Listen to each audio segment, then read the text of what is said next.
This Sunday, the South Terminal at London's Gatwick Airport will reopen to the public after nearly 2 years closed. And I figured that reopening would just be a case of the team here turning the lights back on, dusting off some equipment and getting back to business.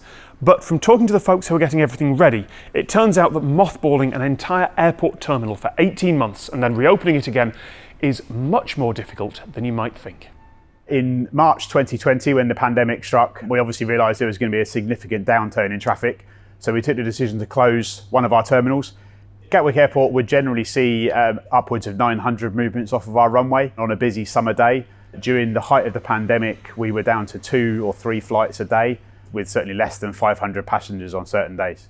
I think it's fair to say in March 2020, we all thought it'd be over in 2 weeks' time. If the terminal had been shut down for just a week or maybe a month, then yes, things would probably have just kept ticking over. But there's some point at which upkeep is required. In the same way that you're not meant to leave a car sitting unused for more than a couple of weeks, the mechanical parts in things like the baggage belts and jet bridges need to be run, tested and maintained regularly, or they might not start up ever again.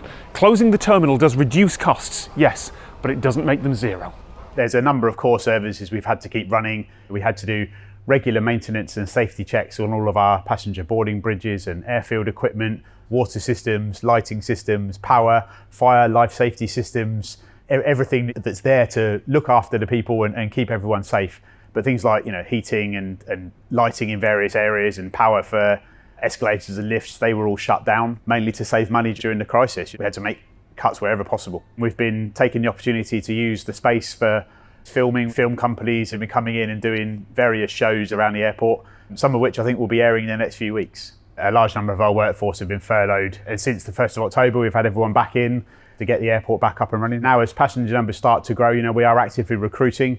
We need to increase our workforce by a significant number. We're reopening 85% of it straight away. We've got a phased plan for our airlines moving back over from North Terminal over 3 days, but all the infrastructure will come online more or less from day one. In terms of a challenge, yeah, it's the biggest one I've done at Gatwick Airport. It's been open for 60 odd years, that's now been closed for the best part of 2 years. Buildings don't react too well to that sort of thing. The scale of what we're doing here is, we've often likened it to opening a smaller airport completely from scratch. It is a huge task that we're undertaking.